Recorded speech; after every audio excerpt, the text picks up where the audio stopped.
பிக்கிறதுக்கு ஒரு பிரிவு எப்போதான் அரசு நீ என்ன படிக்கணும், என்ன வேலைக்கு போகணும், அந்த எவ்வளவு சம்பளம், அது எந்த ஊரில் அந்த பணியை செய்யணும், எல்லாவற்றையும் தீர்மானிப்பது அரசு. பிறப்பு சான்றிதழ் வாங்குவது, இறப்பு சான்றிதழ் வாங்குவது வரை அனைத்து முடிவெடுப்பது அரசு. மின் கட்டணம் எவ்வளவு அரசை தீர்மானிப்பது அரசியல். அறிவியல், புவியியல், வேதியியல், உயிரியல் தீர்மானிக்கிற அரசியலை நாம் தீர்மானிக்க வேண்டும். விலகி நிற்கலாம், ஆனால் அரசியல் உன்னை விட்டு ஒருபோதும் விலகி நிற்காது என்கிறான் அரிஸ்டாட்டில். அமில்லாதவன் மனிதனாகவே இருக்க முடியாதுங்கிறார் அண்ணல் காந்தியடிகள். ஒவ்வொரு மனிதனின் அதாண்டா விழிப்புணர்வு, அதாண்டா விழிப்புணர்வு. முற்று முழுதாக புதிய ஒரு சமூகம் படைப்பதான் புரட்சிங்கிறான் பகத்சிங். அப்படிப்பட்ட 5000 பேர் நீங்க இந்த அரங்கிலே ஒன்றிணைந்திருக்கிறீர்கள். உங்களால் முடியாத 10,000 ரூபாய் கொடுக்குறான். எங்கிருந்து அவங்க அப்பன் சொத்தை வித்துட்டா கொடுக்குறான்? எங்கிருந்து கொடுக்குறான்? என்ன பரம்பரை சொத்து? நாடு பெற்றிருக்கிற மலைகளின் வளத்தை பொறுத்து அமைகிறதுங்கிறான். நீ எங்க இருக்கு மலை? எங்க இருக்கு?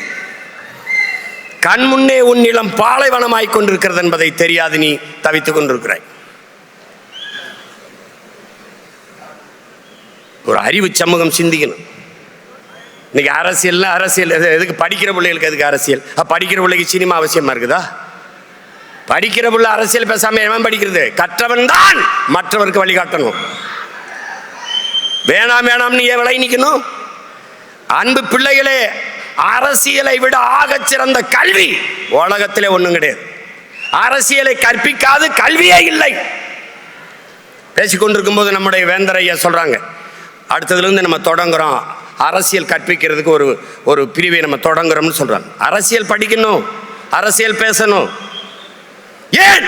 ஒரு மனிதனின் பிறப்பிலிருந்து இறப்பு வரை அனைத்தையும் தீர்மானிப்பது அரசு. நீ என்ன படிக்கணும், என்ன வேலைக்கு போகணும், அந்த எவ்வளவு சம்பளம், அது எந்த ஊரில் அந்த பணியை செய்யணும், எல்லாவற்றையும் தீர்மானிப்பது அரசு. பிறப்பு சான்றிதழ் வாங்குவது, இறப்பு சான்றிதழ் வாங்குவது வரை அனைத்து முடிவெடுப்பது அரசு.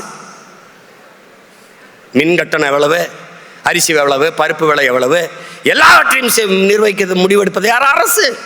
அந்த அரசை தீர்மானிப்பது அரசியல். அறிவியல், புவியியல், வேதியியல், உயிரியல் போல அரசியல் ஒரு வாழ்வியல் என்பதை அன்பு தம்பிதங்கள் புரிந்து கொள்ளும்.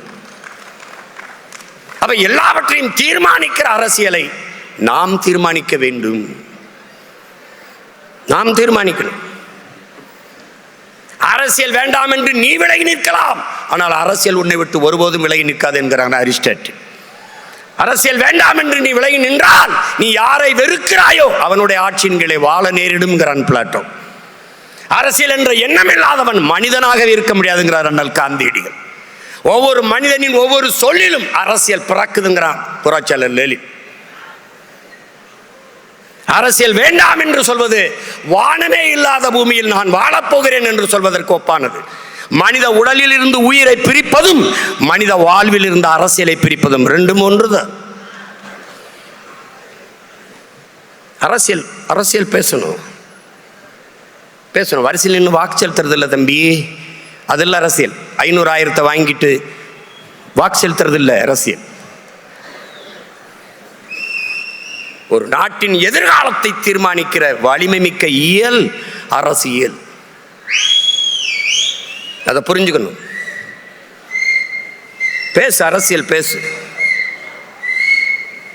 பேசுறான், கேரளால பேசுறான், தேநீர் கடையில் எல்லா இடங்கள்லையும் பேசுவான்.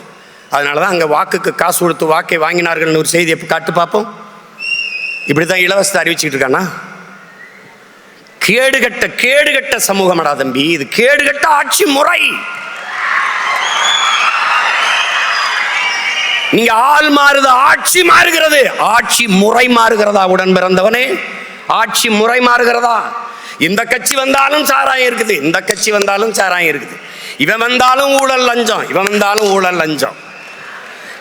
இவன் வந்தாலும் இருட்டு, இவன் வந்தாலும் இருட்டு. இவன் வந்தாலும் திருட்டு, இவன் வந்தாலும் திருட்டு. இவன் வந்தாலும் பாலியல் கொடுமை வன்கொடுமை, இவன் வந்தாலும் பாலியல் கொடுமை வன்கொடுமை. என்ன இருக்குது? ஆள் மாறுது, ஆட்சி முறை மாறுகிறதா? ஆட்சி முறை மாறணும். அறிவு சமூகம் சிந்திக்கணும். விழிப்புணர்வு தான் விடுதலையின் முதல் படி, முதல் அதப்படி. எங்க விழிப்புணர்வு? உனக்கு சேவை செய்ய வருகிறவன் எதற்காக வாக்குக்கு காசு தருகிறான்? வாக்குக்கு காசு கொடுக்கிற அந்த இடத்திலே ஊழல் லஞ்சத்திற்கான விதை ஊண்டப்படுகிறது என்பதை நீ சிந்தித்தால் அதாண்டா விழிப்புணர்வு. அதாண்டா விழிப்புணர்வு. ஒரு முதலாளி முதலீடு செய்கிறான், ஒரு தொகுதிக்கு 15 கோடி 20 கோடி முதலீடு செய்கிறான் என்றால் மக்கள் சேவைக்கா லாப தேவைக்கா? இதை அறிவு சமூகம் சிந்திக்கணும். எப்படி ஊழல் லஞ்சத்தை ஒழிப்ப? எப்படி ஒழிப்ப? நீ நோட்டை வாங்கிட்டு ஓட்ட விற்கிற, அவன் அந்த ஓட்டை வாங்கிட்டு நாட்டை விற்கிறான், அவ்வளவுதான். என்ன மாறுதல் வரும்? என்ன மாறுதல் வரும்? வாக்குக்கு காசு கொடுக்கிற அந்த இடத்திலே மக்களுக்கான சேவை என்பது செத்து போய்விடுகிறது. மாண்புமிக்க ஜனநாயகம் செத்து கேடுகட்ட பணநாயகம் பிறந்து விடுகிறது. இதை ஒழிக்கணும். யாரால முடியும்? ஒன்னால, இங்க இருக்கிற ஒவ்வொருத்தனால. தம்பி, ஒரு வண்டி நிறைய குப்பை, அதை கொளுத்துவதற்கு வண்டி நிறைய நெருப்பை எடுத்துக்கொண்டு எவனும் செல்வதில்லை. ஒரே ஒரு தீப்பெட்டி, ஒரே ஒரு தீக்குச்சி. அப்படின்னா இந்த அரங்கத்தில் எத்தனை ஆயிரம் தீக்குச்சி இருக்கா என்பதுக்கு பற்றி எரியணும், புரட்சி தீயாக மாறணும். கட்சி ஆட்சிகளால் இதை சரி செய்ய முடியாது என் உடன் பிறந்தவனே, புரட்சி ஒன்றால் தான் இதை புரட்டி போட முடியும். எப்படிப்பட்ட புரட்சி? வெளிப்படையாகவே அநீதிகளால் கட்டமைக்கப்பட்ட சமூகத்தை தகர்த்து முற்று முழுதாக புதிய ஒரு சமூகம் படைப்பதன் புரட்சிங்கிறான் பகத்சிங். அப்படிப்பட்ட ஒரு சமூகம், அப்படிப்பட்ட ஒரு சமூகம். பாலு கலாத குழந்தை, கல்வி கேங்காத மாணவன், வேலை கலையாத இளைஞன், இதுதான் என் கனவு இந்தியா என்றான். அடிமை இந்தியாவில் பகத்சிங் வைத்த முழக்கம் விடுதலை பெற்று 80 ஆண்டுகளில் இன்னும் அந்த முழக்கத்திற்கான தேவை அப்படி இருக்கிறது. இப்ப யார் மாற்றுவது? யார் மாற்றுவது? முழுமையான நேர்மை, தூய்மை, எதையும் எளிதில் வென்று முடிக்கக்கூடிய ஆற்றல் பெற்ற இளைஞர்கள் 50 பேர் ஒன்றிணைந்தால் போதும், உலகத்தையே மிகப்பெரிய மாறுதலுக்கு கொண்டு வந்து விட முடியும் என்று வீர துறவி விவேகானந்தர் கற்பிக்கிறார். 50 பேர் ஒன்றிணைந்தால் முடியும் என்றால் 5000 பேர் நீங்க இந்த அரங்கிலே ஒன்றிணைந்திருக்கிறீர்கள். உங்களால் முடியாதா? முடியாதா?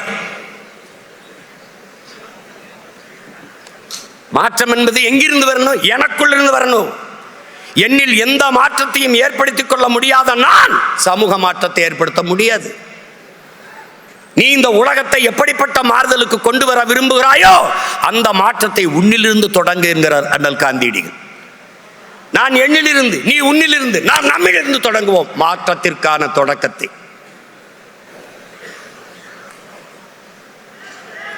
ஒரு அறிவு சமூகம் ஆழ்ந்து சிந்திக்கணும். இலவசம் இலவசம் எல்லாம் கொடுக்குறான். 5000 ரூபா கொடுக்குறான், 10,000 ரூபா கொடுக்குறான். எங்கிருந்து அவங்க அப்பன் சொத்தை வித்துட்டா கொடுக்குறான்? எங்கிருந்து கொடுக்குறான்? என்ன பரம்பரை சொத்தா? எங்கிருந்து கொடுக்கிற? இலவசத்தில் இழக்கிற பணத்தை எங்கிருந்து எடுக்கிறாய் என்ற கேள்வி வந்துவிட்டால் அது விழிப்புணர்வு. அந்த இடத்துல தான் மாற்றத்துக்கான சிந்தனை பிறக்குது. எங்கிருந்து கொடுக்கிற? ஆறுதலால் காயங்கள் ஆறுவதில்லை, அழுவதனால் எதையும் அடைந்து விட முடியாது, தூறல்களால் பயிர்கள் விளையாது என்கிறார் நம்முடைய தவத்திருக்குன்றக்குடியில் அடிகளார் அவர்கள். என் தேசத்தை நாசமாக்கிய ஒரே சொல் இலவசம். என்ன இலவசம் கொடுக்கிற? எதுக்கு இலவசம் கொடுக்கிற? 10 லட்சம் கோடி கடனுல நாடு, இதுல இலவசம் வேற பெருவக்க கேடு. தம்பி, 10 லட்சம் கோடி கடனுல நாடு, இதுல இலவசம் வேற பெருவக்க கேடு. பார்க்க சகிக்கல சனம்படும் பாடு, இத வளர்ச்சின்னு வாய்கிளிய போடுறான் போடு. என்னம்மா தேவி சக்கம்மா, நாடு நாசமா போகுதே நியாயம்மா. கண்ணை திறந்த பாரம்மா, எங்க கவலைய கொஞ்சம் நீதீரம்மா. ஊழல் லஞ்சத்துல ஊறி கிடக்குறான், உண்மை நேர்மைன்னா என்னன்னு கேட்குறான். ஓட்டுக்கு காசை வாரி இறக்கிறான், உழைக்கி மக்களைத்தான் வயிற்றில் அடிக்கிறான். என்னம்மா தேவி சக்கம்மா, நாடு நாசமா போகுதே நியாயமா. பாதுகாப்புன்னு எதுவுமே இல்லை, பச்சை பிள்ளைக்கும் பாலிகள் தொல்லை. நாட்டில் நடக்குது கொலை கொள்ள, இந்த கொடுமையை எங்கேதான் போய் சொல்ல. என்னம்மா தேவி சக்கம்மா, நாடு நாசமா போகுதே நியாயமா. நாசமா ஆக்கிட்டான். இவர் 2000னா அவர் 2000, இவர் 2500. இந்த அண்ணன் பாண்டியராஜன் படத்தில் ஒரு ஏலம் விடுவாங்க. 2000, 3000, 4000 கடைசியா பிம்பிளிக்கு பிளாப்பிம்பாங்க. அதான் அதான் நடக்குது இங்க. எங்கிருந்து எடுப்ப? 10 லட்சம் கோடி கடன், வட்டி மட்டும் 1 லட்சம் கோடி. என் உடன் பிறந்தவனே, 1 லட்சம் கோடி. நாட்டின் நிதிநிலை அறிக்கை 3 லட்சம் கோடி தான் பட்ஜெட்டு. ஆனால் 1 லட்சம் கோடி வட்டி கட்டுகிறார்கள். யார்?